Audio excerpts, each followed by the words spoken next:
नमस्कार। कोजागरी संवाद में आप सभी का स्वागत है। हम सब अत्यंत इच्छाओं की लाश लिए और शाद की काली रात में जिंदगी का भार ढोते रहते हैं। कुछ ऐसी बात है कि अगर आप बैंकॉक और थाईलैंड या फिर दुबई जैसे तमाम शहर जो हैं, जो भारत के बाहर के शहर हैं, वो एक तरह से भारतीयों के लिए, जो नव मध्य वर्ग है, उसके लिए एक नया सैरगाह बन गया है। और तमाम अत्यंत इच्छाओं को पूरा करने के लिए लाखों, इवन अब तो लाखों भी मैं ना कहूं करोड़ों भारतीय हर साल इन शहरों की यात्राएं कर रहे हैं। इन शहरों का डार्क सीक्रेट्स क्या है? भारत के वो कौन से शहर हैं जो ओवररेटेड हैं? या भारत में कुछ ऐसी बहुत सी ऐसी कौन सी जगह हैं जहां भारतीय नहीं जा पाते हैं, जो बहुत खूबसूरत है? इसके अलावा भारतीय एविएशन इंडस्ट्री में ऐसी कौन सी कमियां हैं जिनकी वजह से जो एयर ट्रेवलिंग है, एयर फेयर है, उसकी मार की वजह से तमाम भारतीय भारत के बाहर जाना पसंद कर रहे हैं। इन सारी बातों को समझने के लिए आज हमारे साथ फिर से नितिन भट्ट जी हैं। आपका बहुत बहुत स्वागत है नितिन भाई। थैंक यू रुपेश जी, फिर आपने मुझे बुलाया और थैंक यू। अच्छा विषय आपने चुना है, क्योंकि ये विषय ऐसा है जिस पर लोग विचार नहीं कर रहे हैं और एक ऐसी चीज है जो कि विचार करना चाहिए, क्योंकि ये वो टॉपिक नहीं है जो जनरल टॉपिक्स हैं और इस टॉपिक पर जरूर सोचना चाहिए, क्योंकि इससे जो मेरी एनालिसिस है उस जब आप सुनेंगे तो आपको लगेगा कि एक बहुत बड़ा सेटबैक होने वाला है इंडियन टूरिज्म इंडस्ट्री को। तो इसमें देखिए, पहले इसको ऐसे समझते हैं, आज से 2 या 3 पीढ़ी पहले ज्यादातर जो जाते थे वो गोवा वगैरह भी फैशन में नहीं था उतना, फैशन में था तीर्थ स्थान। ज्यादातर लोग होता था कि बूढ़े हो जाने पर वो चले जाते थे, या फिर जवानी में भी अगर जाते थे तो हरिद्वार बहुत लोग जाते थे। तो हरिद्वार के साथ मिला हुआ ट्विन टाउन था देहरादून, तो वहां चले जाते थे। वहीं से बगल में मसूरी चले जाते थे। नैनीताल तो पंजाबियों का और दिल्ली वालों का डेस्टिनेशन हमेशा से रहा है। जब भी वीकेंड हुआ नैनीताल चले गए। तो ये जो आसपास की जगहें होती थी, हिल स्टेशन और सब होते थे किसी भी शहर के आसपास के, तो वहां पर टूरिज्म ऑटोमेटिक था और एक नॉर्मल टूरिज्म था। कुछ खास ऐसा कुछ वहां ऐसी चीज नहीं मिलती थी, ऐसा कुछ नहीं था। बस एक अगर वहां से पहाड़ हटा दे, उसको प्लेन कर दे, तो कोई जाता भी नहीं। तो खाली क्लाइमेट चेंज की वजह से लोग जाते थे। धीरे धीरे पैसा आने लग गया मिडिल क्लास के पास, और पैसे से ज्यादा अगर आप इस समय ध्यान दें, बहुत जरूरी चीज आप देखिए, भारत में बहुत एक्सोटिक प्लेसेस हैं, बहुत खूबसूरत प्लेसेस हैं जहां जाया जा सकता है और जाने की जगह है। लेकिन उससे ज्यादा जरूरी क्या हो गया है, आप बहुत ध्यान से समझिएगा। आज की डेट में अभी मेरे एक मित्र थे, वो बता रहे थे हम टर्की जा रहे हैं। तो मैंने कहा बड़ा पैसा खर्च कर रहे हो, टर्की जा रहे हो और पूरी फैमिली करो ये वो। तो उन्होंने बता रहे कुछ नहीं, 3-3.5 लाख रुपए का खर्चा, पैकेज है, ये है वो है। तो मैंने कहा क्या क्या देखना है वहां पे, क्या करना है? तो बोले अरे यार देखना क्या, फोटो खींचनी है और क्या करना है। तो मैंने कहा कोई एक्सपीरियंस करने नहीं जा रहे हो, फोटो खींचनी? बोले और क्या, फोटो खींचनी और सोशल मीडिया पे डालनी है। तो मैंने कहा तुम अपने लिए नहीं जा रहे हो, मान लो कैमरा ना हो तुम्हारे पास और तुम खाली उसको एंजॉय करने जाओ। तो टूरिज्म एक्चुअली क्या हो गया, फोटो खींच के सोशल मीडिया पर डालना। टूरिज्म अब वो नहीं रह गया कि खाली हम एक बहुत अच्छी मेघालय चले गए, घूम के आए, एक्सपीरियंस लिया वहां का और लोकल लोगों से मिले, लोकल खाने खाए, ये सब किया। ऐसा कुछ नहीं रह गया। Tourism is all about photo खींचो और उस पर डालो, लोगों को दिखाओ कि हम इतने पैसे वाले हैं, कि हम वियतनाम गए, हम दुबई गए, हम यहाँ गए। आप ये कह रहे हैं कि ये पीयर प्रेशर जैसा कुछ है, जिसमें एक आदमी को जब हम देखते हैं, सोशल मीडिया पे देखते हैं, तो सामान्य तौर पे उसका परिवार उससे कहता है कि देखो फलाना आपके मित्र हैं, वो फलानी जगह गए हैं, कितनी खूबसूरत फोटो खिंचा रहे हैं, दुबई चले गए, गोवा चले गए, केरला चले गए या अजरबैजान चले गए, और आपको भी चलना चाहिए। तो आप ये कह रहे हैं कि ये बहुत हद तक पीयर प्रेशर से एक तरह से डिसाइड हो रहा है आपका बाहर निकलना। उसके पीछे एक स्वाभाविक जो पर्यटन की मनोवृत्ति होती है वो नहीं है। नहीं, कहीं नहीं है। क्योंकि अब मैं जितने लोगों से मिलता हूं, जो लोग इधर उधर घूम के आते हैं, जो मेरे फ्रेंड्स हैं और जानने वाले हैं, वो सबका पर्पस एक ही होता है कि बुर्ज खलीफा के नीचे खड़े होकर फोटो खिंचा लेना और ये दिखाना। तो मैंने उनसे कई बार कहा भी, मैंने कहा ये सब इतनी मेहनत करने की क्या जरूरत है? जो तुम इतना पैसा खर्च करके जाते हो, जब तुम्हें एक्सपीरियंस ही नहीं करना उस चीज को, तो फोटोशॉप करके एक बीमारी आती है, उसमें बुर्ज खलीफा की फोटो डालो और अपने आप को नीचे खड़ा कर लो, या कहीं भी किसी भी मंजिल पर खड़ा कर लो। लेकिन रिपन भाई, ये भी एक सवाल है कि जिस तरह की डोमेस्टिक फ्लाइट्स महंगी हैं, मतलब सामान्य तौर पे भारत के आप किसी भी शहर में जाने के लिए फ्लाइट्स का किराया अगर अचानक से आप प्लान कर रहे हैं तो इतनी महंगी फ्लाइट्स है। अब आप वियतनाम या हुनई अगर आपको जाना है या कहीं और जाना है, तो 50,000, 30,000, 20,000 रुपए में आपको फ्लाइट्स मिल जाती है। भारत के शहरों में सामान्य तौर पे इतनी महंगी फ्लाइट्स है। इवन दूसरी चीजें क्या है कि आप भारत के तमाम शहरों में आप देखिए, जैसे नैनीताल आप जाएं या किसी टूरिस्ट डेस्टिनेशन पे जाए, तो वहां पे जो सामान्य तौर पे ओला उबर जैसी सर्विसेज हैं, वहां पे वो लोकल जो टैक्सीज वो जो एक तरह से कम्युनिटी है, उन लोगों ने मना कर रखा है कि उनको नहीं चलने देते हैं। अब सामान्य तौर पे अगर आपको किसी टूरिस्ट डेस्टिनेशन पे अगर आपको 5-7 किलोमीटर की जर्नी करनी है, तो आपको गाड़ी हायर करना और बहुत महंगा होता है, आपको उनकी शर्तों के हिसाब से चलना पड़ता है। इवन भारत में ही तमाम जो पहाड़ी जो इस तरह के लोकेशंस हैं, वहां आपको बसेस सर्विस कम कर दी जाती है दबाव में, लोकल्स के दबाव की वजह से, क्योंकि तो ये भी क्या एक वजह है कि अनफेयर है। ठीक है, होना, मुझे लगता है कि प्रोटेक्ट किया जाना चाहिए, लोकल्स के इंटरेस्ट को प्रोटेक्ट किया जाना चाहिए, लेकिन कई बार ये बहुत अनफेयर होता है।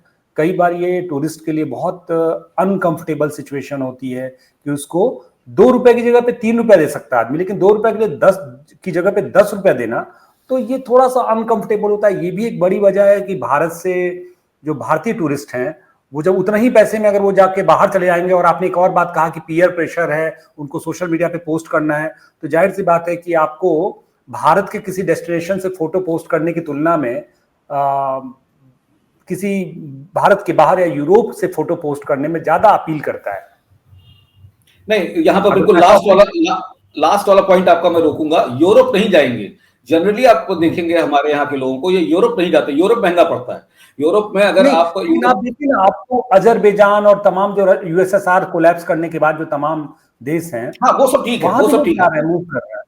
नहीं वो तो सब सस्ती डेस्टिनेशंस है, और वहां पे 20-30 हजार रुपए में आपको आने जाने का टिकट मिल जाता है, और आप बड़े आराम से वहां जा सकते हैं। यूरोप इसलिए महंगा पड़ता है, यूरोप में किसी भी म्यूजियम में कहीं पर भी आप जाते हैं तो वहां का जो एंट्री फीस है वही बहुत ज्यादा हो जाती है।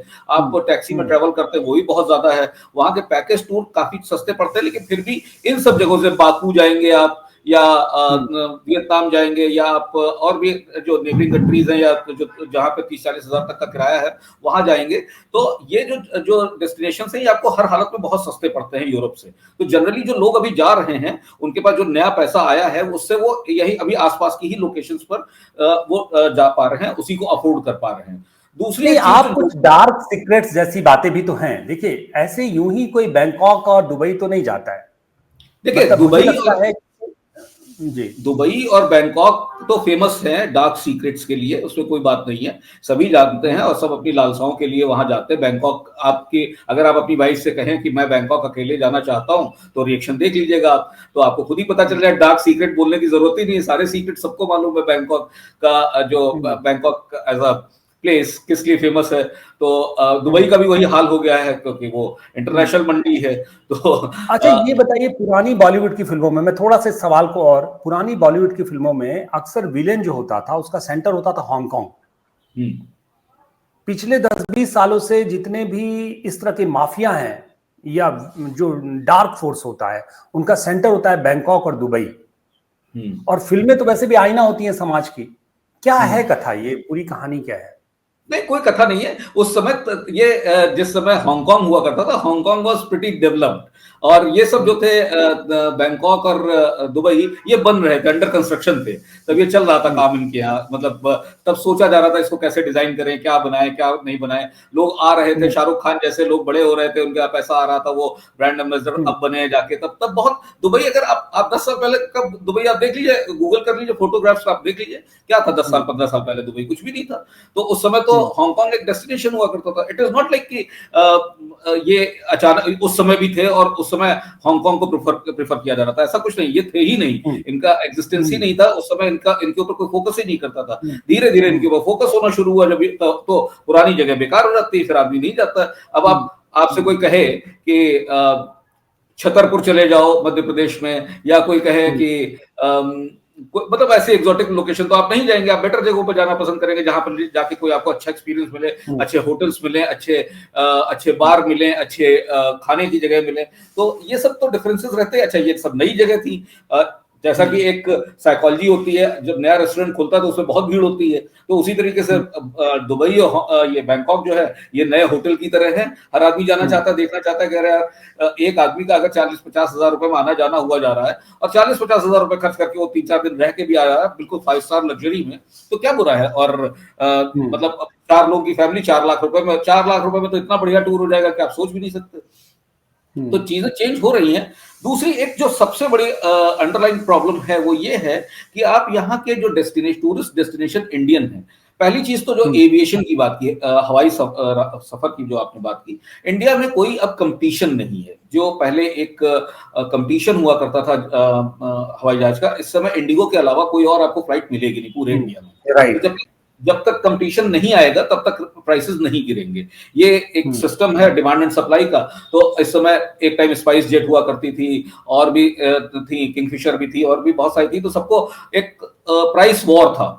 अब कोई प्राइस वॉर नहीं है। अब तो यह है कि हमने जो बोल दिया वही प्राइस है, आना हो आइए, नहीं आना हो तो मत आइए। तो और अच्छा, सबसे बड़ी फ्लीट भी इंडिगो की ही है, अभी उतनी बड़ी फ्लीट भी किसी की नहीं है। एयर इंडिया कंपटीशन करने की मतलब उनको एक पुश कर रही है, लेकिन एयर इंडिया की आप रोज ही न्यूज सुनते हैं, इतने पुरानी फ्लीट है उनकी, कुछ ना कुछ उनके प्रॉब्लम होती ही रहती है रोजाना। और कभी टूटी सीट में बैठना पड़ता है शिवराज चौहान को, कभी कुछ होता है, ये सारी चीजें रोजाना होती रहती हैं। तो एक तो ये प्रॉब्लम है कि कंपटीशन नहीं है। दूसरी चीज, जो हमारे लोकल टूरिस्ट डेस्टिनेशंस हैं ये गंदे बहुत हैं। आप कहीं भी जाइए, चाहे आप गंदगी की जो लिमिट है वो आप ये समझिए, आप ठीक है ये कह सकते हैं कि हम ही तो गंदा करते हैं, हम ही टूरिस्ट होते हैं, हम ही गंदा करते हैं, लेकिन उसका चाहे कोई टैक्स ले, कोई चार्जेस ले। ऐसा नहीं कि वहां पर म्यूनिसिपल कॉर्पोरेशन नहीं होता होगा, या वहां पर कोई भी कोई बॉडी ऐसी नहीं होगी जो उसको साफ करे, लेकिन वो टेकन फॉर ग्रांटेड हो गया है कि अब बंदा आएगा, ऐसे में ही तो सब आते थे, पहले भी आते थे, अब भी आएगा। गोवा आप जाइए, गोवा के बीचेस देख लीजिए और आप थाईलैंड के बीचेस देख लीजिए, तो आपको फर्क तुरंत नजर आ जाएगा, जबकि दोनों ह्यूमिड जगह हैं, क्योंकि समुद्र का किनारा है, गर्मी है। ऑलमोस्ट अगर ज्योग्राफिकली अगर लाइन एक खींची जाए तो भी करीब करीब एक ही लाइन पर उस पर आएगा। अब तो हमारे प्रधानमंत्री जी भी ब्रांड एम्बेसडर हैं, लक्षद्वीप से लेके जगह जगहों का वो खुद ही वो प्रमोट करते हैं। लेकिन वो देखिए ब्रांड एम्बेसडर हैं, लेकिन अगर वो बोतलें उठाते और पॉलिथीन उठाते फिरेंगे अगर इन सब बीचेस से, तो ये भी मैसेज जाता है कि ये सारे बीचेस गंदे हैं, और ये सीरियसली गंदे हैं। आप कहीं भी चले जाइए, गोवा चले जाइए, गोवा तो खैर आज से नहीं, मैं तो बहुत छोटा तब से गोवा जाता हूँ, और गोवा तो सीरियसली बहुत गंदा है। चेन्नई के बीचेस आप जानते हैं कितने गंदे हैं। दूसरी चीज, हम दूसरी लोकेशंस पर आते हैं, आप नैनीताल, मसूरी, शिमला, मनाली, किधर भी बात करें, पहाड़ों की बात कर लेते हैं। थोड़ा सा साउथ प्राइवेट प्रॉपर्टी है, बड़ी खूबसूरत है, लोगों ने प्राइवेट प्रॉपर्टी बना रखी है। आप देखिए, अब तो सही बात है, मुझे तो ऐसा लग रहा है कि भारत के जितने भी टूरिस्ट डेस्टिनेशन है, अगर आप उनको सही से देखना चाहते हैं तो आपको पैसा पे करना है, आपको कुछ प्राइवेट प्रॉपर्टीज पे जाना है, चाहे वो पहाड़ों के तमाम रिजॉर्ट हों या तमाम जो बीचेज हैं, गोवा से लेके तमाम दूसरे जो कोस्टल एरिया है, वहां पे उनकी प्राइवेट प्रॉपर्टी में ही जाके आपको असल में आपको असल भारत का एहसास होगा। बाकी तो सब मतलब आप जो कह रहे हैं वो प्रॉब्लम्स है ही, कि भयानक गंदगी है, इसमें कोई। देखिए, प्राइवेट प्रॉपर्टी की जो कॉस्ट आती है वो बाकू घूमने के बराबर ही आती है। तो क्यों ना एक पासपोर्ट के ऊपर ठप्पा लग जाए कि हम बाहर गए थे, तो लोग ये प्रेफर करेंगे। कोई भी प्राइवेट प्रॉपर्टी जो होती है वो सस्ती नहीं होती। इवन जो क्लब महिंद्रा है, अगर उसकी भी आप मेंबरशिप लेते हैं तो आप जानते हैं कितने की पड़ती है। और तो ये इतना आसान नहीं, कहना ठीक है, लेकिन एक मिडिल क्लास आदमी जो ये सोच के निकलता है कि 3 स्टार होटल बुक करा लेते हैं और जाएं, अगर कहीं घूमने जा रहे हैं तो वो होटल में ही तो नहीं पड़ा रहेगा या रिजॉर्ट में ही नहीं पड़ा रहेगा। अपने घर से निकला है तो कहीं 2-4 जगहों पर 2-4 डेस्टिनेशंस पे घूमने जाएगा।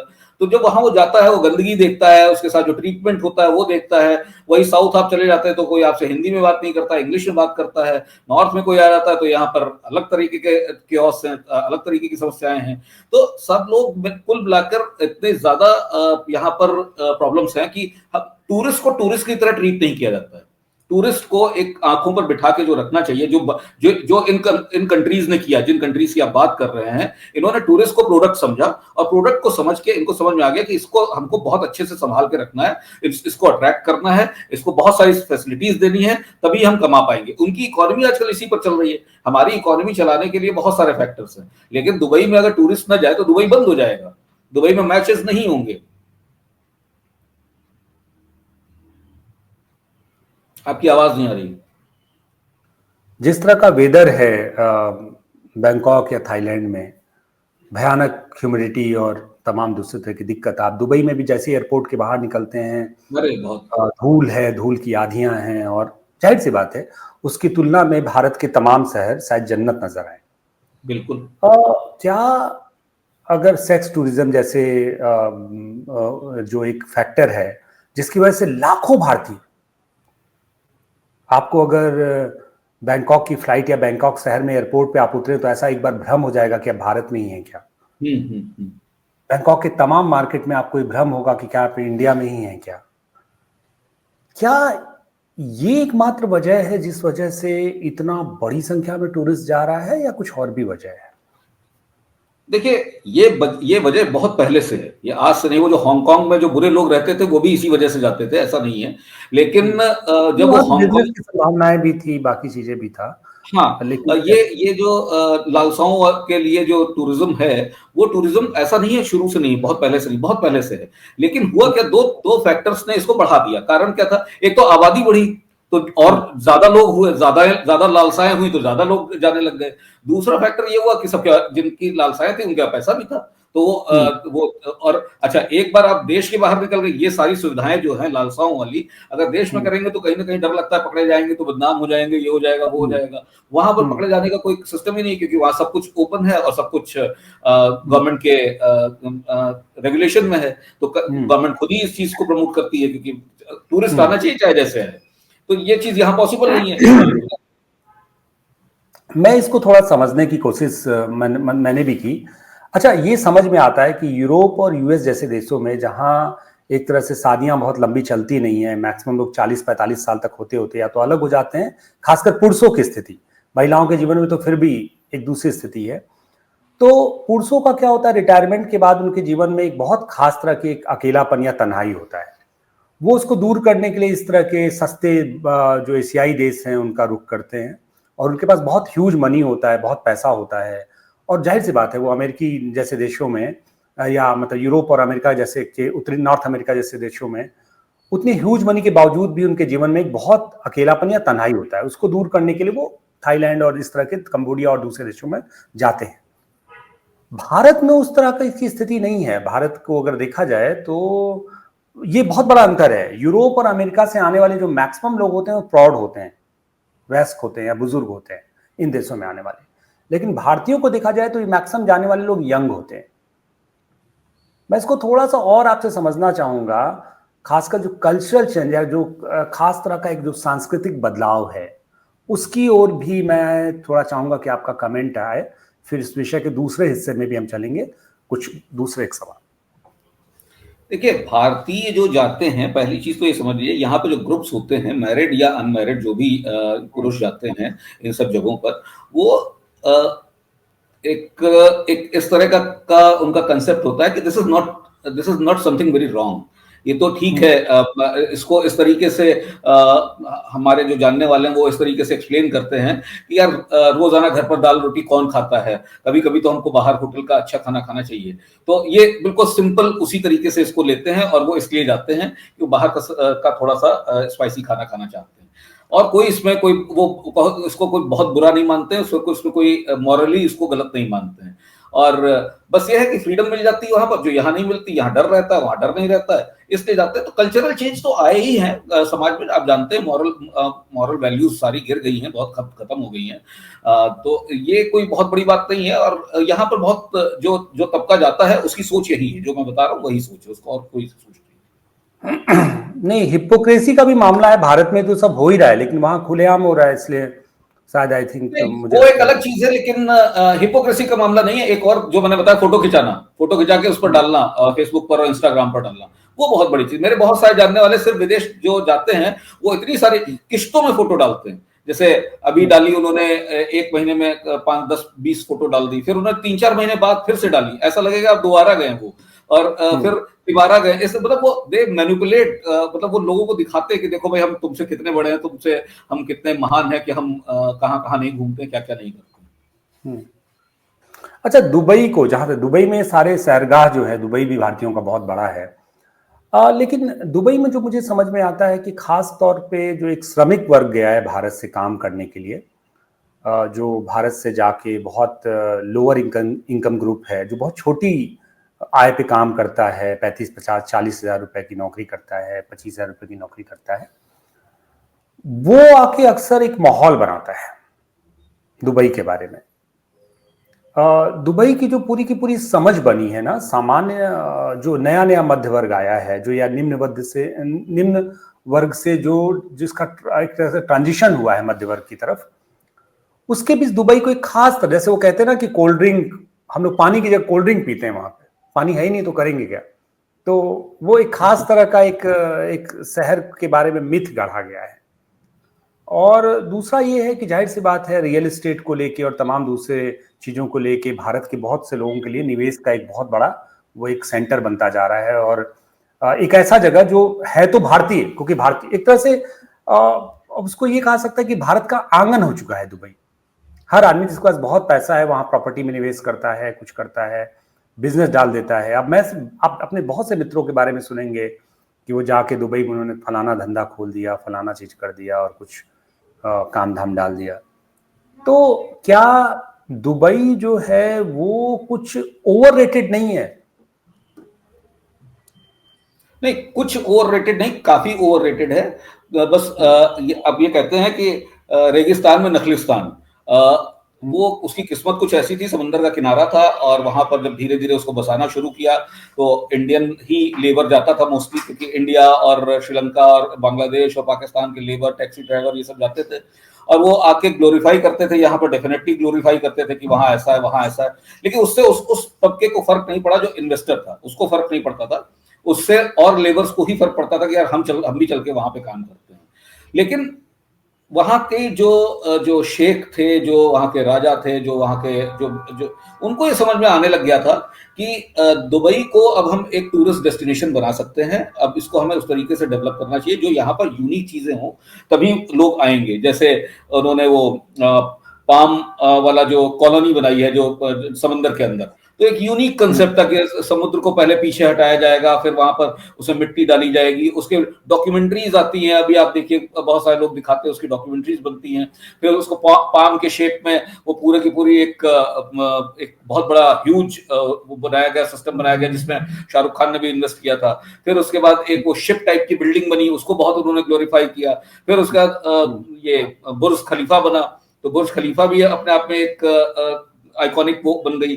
तो धीरे धीरे अच्छा इस समय देखिए, मैं आपसे ये कहूं कि साउथ एशिया में और भारत मिला के, इंक्लूडिंग भारत, वो 5 कौन सी ऐसी जगह है जो ओवररेटेड है और 5 ऐसी जगह जो अंडररेटेड है, जिसकी ओर लोग ध्यान नहीं देते हैं, जिसकी ओर मतलब मेरा व्यक्तिगत तौर पे मानना है कि मैं श्रीलंका को बहुत अंडररेटेड मानता हूं। बहुत खूबसूरत है, शायद दुनिया में सबसे खूबसूरत जगहों में से एक है। श्रीलंका के कुछ एरिया बहुत खूबसूरत है। अब जैसे भूटान ओवररेटेड है, भूटान जितना महंगा है, आज की डेट में यूरोप घूमना और भूटान घूमना दोनों बराबर है। नहीं बिल्कुल सही कह रहा आप। भूटान में डेली जो एसटीटी के नाम पे आपसे 1200-1300 रुपया वसूला जाता है, अगर आप 3-4 फैमिली मेंबर्स हैं तो लगभग 5,000 रुपए के आसपास तो आप ऑलरेडी देते हैं वहां पे। इसके अलावा फिर आपको गाइड भी लेना है, आपको गाड़ी भी लेना है, आपको होटल भी 3 स्टार लेना है।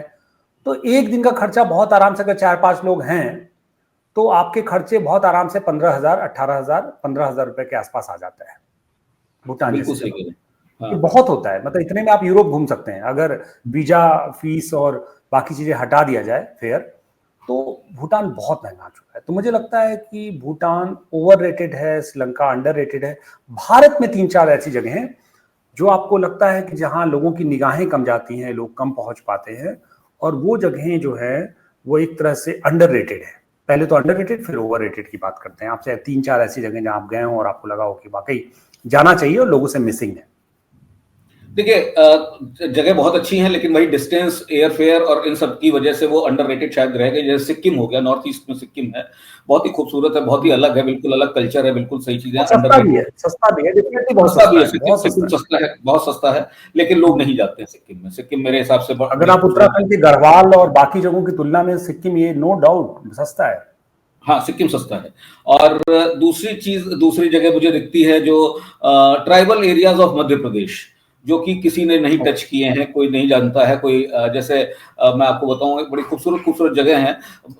बॉर्डर है मध्य प्रदेश और राजस्थान का, बांसवाड़ा, उधर आप जाइए तो इतनी बड़ी बड़ी झीलें हैं कि झीलों में शहर बसे हुए हैं। बहुत ही खूबसूरत जगह है वो सब, लेकिन वहां कोई किसी को मालूम ही नहीं है कि ऐसी भी कोई जगह है। तो अगर सर्दियों वर्दियों में जाएं या बारिशों में जाएं तो वहां से आने का मन नहीं करेगा, इतना इतना खूबसूरत है। तीसरा है हमारे वेस्टर्न घाट्स, हमारा इवन वेस्टर्न घाट्स भी और ईस्टर्न घाट्स भी, दोनों बहुत खूबसूरत है। लेकिन ईस्टर्न घाट्स नक्सलाइट्स की वजह से लोग नहीं जाते हैं, नक्सल प्रॉब्लम की वजह से। वेस्टर्न घाट्स खूबसूरत है तो वहीं के लोग, लोकल लोग ज्यादा जाते हैं। इधर के लोगों को में ज्यादा चार्म नहीं है, जंगलों का और बारिशों का उतना चार्म नहीं है। जब से ये साउथ इंडियन मूवी देख देख के लोगों का थोड़ी जो फैसिनेशन है वो बढ़ा है इधर। ये बात थोड़ा अब सा। सच है, इतना खूबसूरत। जिन्होंने बाहुबली मूवी देखा है और शुरुआती जो जो सीन्स या जो सिनेमेटोग्राफी आप देख रहे हैं, क्या खूबसूरती है, मतलब अद्भुत। और भारत के लोगों की निगाहें इन जनरल, खासकर नॉर्थ इंडियंस की निगाहें उधर नहीं है, ये बात सच है जी। तो ये अंडररेटेड प्लेसेस हैं। हिमाचल में भी काफी जगह हैं जो लोग नहीं जानते, वो मेन मेन जगहों को जानते हैं। हिमाचल के ऐसे ऐसे गांव हैं मंडी वगैरह में, जो आप जाएंगे तो आप कहेंगे कि हम तो स्विट्जरलैंड में आ गए हैं। तो हम नोन जगहों पर ज्यादातर जाते हैं। हमारे जो आइटिनरी होती है, जो हम प्लान बनाते हैं, जो कुछ भी बनाते हैं, हम नोन जगहों के हिसाब से बनाते हैं। हम थोड़ा रिसर्च नहीं करते हैं, हम इंटरनेट पर देखते अच्छा, नहीं है। ओवररेटेड क्या है नितिन भाई? ओवररेटेड सब कुछ है। नैनीताल, शिमला, मनाली, गोवा, सब ओवररेटेड। सब मुझे तो ओवररेटेड है। सब ओवररेटेड। तो ओवरऑल कुल मिला के आपको मालूम है जी नैनीताल जितने लोग जी, जाते हैं, ओके। वो ये नैनीताल बात के, आपने ठीक कहा कि जो भी स्थापित शहर है। हम्म, नैनीताल से थोड़ा सा ऊपर 5-6 हेलो, किलोमीटर ऊपर आवाज कट रही है जाते जी, आप कुछ कह रहे जी। थे? नैनीताल से जो लोग जाते हैं उनको ये नहीं मालूम है, नैनीताल से 5-6 किलोमीटर ऊपर जाकर एक गांव है, मैं उस समय नाम भूल गया उसका, वो that is again heaven on the earth. लेकिन वहां कोई नहीं पहुंचता, खाली नैनीताल शहर का चक्कर काट के आ जाते हैं सब लोग। हाँ, बर्ड रिजर्व है, बहुत खूबसूरत जगह है। हाँ, बर्ड रिजर्व है, पक्षी के लिए बिल्कुल सही बहुत कह रहे हैं आप। खूबसूरत हाँ है। हाँ हाँ। मैं तो वहां घंटों बैठता हूँ, मैं तो जब भी जाता हूँ मैं घंटों बैठता हूँ, पूरे पूरे दिन बैठा रहता हूँ, मैं शाम को लौट के आता हूँ वहां से। ठीक बात है। तो नितिन भाई, मुझे लगता है ये पूरी चर्चा बहुत शानदार रही और अब इस चर्चा को हमें खत्म करना चाहिए। पर्यटन की दुनिया के तमाम परतें खोलने के लिए आपका बहुत बहुत धन्यवाद। आपने हमें ज्वाइन किया और आपको बहुत बहुत आभार आपका। हम अपने दर्शकों से, हमारा आग्रह है कि कोजागरी को ज्वाइन करें, कोजागरी को सब्सक्राइब करें, अपना प्रेम देते रहें और हमें सजेस्ट करें कि हमें किन विषयों पर बातचीत करना चाहिए, इन डेप्थ हमारी कमियां क्या हैं या हम क्या और कर सकते हैं। तो आप अपना प्रेम ऐसे ही देते रहें। आपको बहुत बहुत धन्यवाद।